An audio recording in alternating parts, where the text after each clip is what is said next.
Exercise, yogasanas, pranayama or breathing exercises, meditation. What is right for you out of these four? If this is a question that has been bothering you, let me explain in this video in the next few minutes what is right for you. So sit back and relax with a cup of coffee. I will try to explain what are the differences and what could be right for you. There is some commonality, but mostly they are all very different in nature. When you exercise, you are burning energy, burning calories as is commonly referred to. You are using some parts of the body which are put to use. There is a calorie burning which affects the whole body in terms of weight loss and energy burning, and some parts of the body are specifically focused in any particular exercise, barring a few exceptions. What are the exceptions? Swimming is a whole body exercise. Walking is a whole body exercise. I think with the exception of these two, including running, all of the others focus on some aspects of the body more heavily than others. It's not a wrong thing, it's just right to be aware of what it is. You are improving the strength of your muscles, you are shaping up the muscles, you are strengthening the nerves to a certain degree. That's exactly what happens in a physical exercise. It warms up the body, therefore there is more perspiration, and therefore it is good for the skin. The skin tone will be improved. The pores are opened up. You could actually start glowing if you do regular exercise, which includes quite a bit of sweating. So exercise is a very good option if you are trying to lose weight, if you are trying to shape up the muscle, if you are trying to become stronger in certain ways, then that is a good thing. This is what exercising does in short. Now, when it comes to yogasanas, how are they different? Is this just an alternate way or is it totally different? When you do yogasanas of different postures, each of these postures is focusing on certain specific parts of the body. They are at more micro level as compared to the physical fitness. Because they are at more micro level, there is a belief in yoga that as many creatures are there, so as many types of creatures are there, so many types of yogasanas are available for you to practice. Each asana will give specific benefits. When I do a Ushtrasana, my spine, lower side of the upper side of the spine is impacted and I get benefit out of that. When I do a Bhujangasana, my lower part of the spine is affected and that is where most of the benefit will be received. When I do a Shirshasana, there is a blood flow which is going in the opposite direction, so the nervous system is rejuvenated, particularly the arteries and veins where the blood is flowing heavily. So each asana focuses on certain micro aspect of the body. The micro aspect of the body could be affecting your nerves, which is significantly the case. It affects the muscles. If you have muscle sprains, for example, doing specific asanas could help you relieve out of that. They affect specific bone structures and joints. So if you do Bhujangasana, for example, considered as a king of the asanas for back pain, your back pain could be relieved. So there are specific asanas for specific ailments, specific parts of the body to be impacted. Some of the asanas also work on the internal organs. The stomach, the kidney, the liver, there are some parts of the body, if you want to stretch them or twist them, make them active, or put them into a right position if they are not in the right position. Asanas can help significantly. But asanas do not affect all the internal organs, and not all of them are impacted as good as a pranayama does, for example. When I do a Kapalabhati for 20 minutes, let us say, in the Kapalabhati where you are forcefully exhaling, every time you exhale, you are putting a force in the stomach area, in the paunch area. The paunch area is very rapidly moved forward and backward. When that forced action happens, moved backward and forward, the internal organs of your kidneys, livers, pancreas, stomach, intestines, all of these will get impacted and they move internally so many times. Let us say each breathing in the Kapalabhati takes about 2 seconds. That's not a very high speed, that's a moderate speed. If you are doing it 2 seconds, that means in a period of 1 minute you are doing it 30 times. And if you are doing it for 20 minutes, then you are doing it for 30 into 20, which is 600 times. 600 times the internal organ is moved backward and forward. You do not get this kind of action in any other form of living. If you are doing a physical exercise, running, going to a gym, doing a bench press or a weightlifting, trying to improve your biceps, most kind of exercises will not activate these internal bodies in the stomach area like the way the Kapalabhati does it. If you do Anulom Vilom, breathing and exhaling through one nostril at each time, then there are specific nadis in the nadis or nerves, specific nerves in the nasal area which are activated because you are sensitizing one part of the nose as you are doing alternate breathing.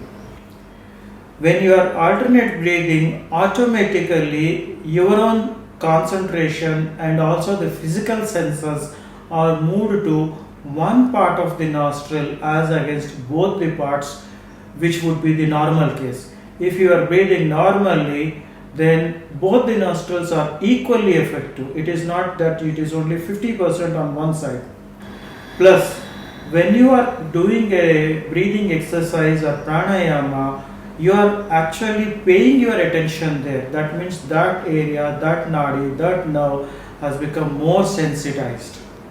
The moment something becomes sensitized, then the action happens there. So, the way the pranayama does to the internal organs, nothing does. Whether you do a heavy breathing exercise, whether you do yoga asanas, the impact that you get to specific internal organs, I do not think you can get in anything else. So pranayama is extremely important when your concentration, when your attention is towards the internal organs of the body rather than the physical part of the body which is outwardly visible and useful. So that is what happens in the case of pranayama. What about meditation? Meditation is basically focusing on your attention to something. 99.99% of the time when we are working on something mentally, your concentration is split between different aspects. It's a single processor brain that we have, therefore it can actually focus only one at a time. But the problem is that one at a time is very rapidly shifting from a microsecond to microsecond. Take the example of me talking to you right now. I am trying to pay all my attention towards conveying the message to you in a very crisp way, but at the same time, back and forth I am also paying attention to. Am I speaking in a way so that the microphone is actually capturing the sound properly or not? Are there any external noises as the air conditioner which is running that could be picked up here or not? So constantly whenever we are working on something, although 90% of our mental concentration is trying to be in a certain area, the reality is that every microsecond the concentration is shifting from one to another. So this is something that we do throughout the day. It's not a bad thing, that is how you become aware of what is happening around the world, and a flight or plight kind of a situation, when it comes, you are able to react quickly, spontaneously. So this is something that is absolutely necessary whatever we are doing during the day. But then all we are trying to say is you are not focusing on one thing at a time for a reasonable amount of time. In meditation, you are paying a lot of attention, a lot of awareness to something. Depending on the type of meditation that you are doing, and there are various kinds of meditations, we will not go into that. For example, there is one meditation where you pay your awareness to the breathing, how you are breathing in, how you are breathing out. There is another kind of meditation where you pay attention to the forehead, the central part here, where all your attention is given to. You are trying to see what is happening there. There is another kind of meditation which is mindful meditation, which is actually kind of a contra to the meditation, which says if you are eating, pay all your awareness to eating. How does it feel? How does it taste? How flavorful it is? How does it look? If you are sitting and doing the mindfulness meditation, then you are trying to pay awareness to, is there any kind of external sound around you? What kind of sounds are generated around you? How is the temperature around you? How is the humidity around you? How do you feel sitting there? You are paying attention to a certain thing, but in a holistic way. That's a mindful meditation explained in very simple terms. There is another kind of meditation, transcendental meditation, where you pay attention repeating a mantra or a syllable repeatedly. So in all these kinds of meditation, what is actually happening is you are paying all your attention, you are focusing all your awareness to something, one thing. Even in the mindfulness meditation, it is about one aspect, so we are referring to one thing. So when you pay all your concentration or awareness, concentration is a wrong word, but then you pay all your awareness to one area, what happens?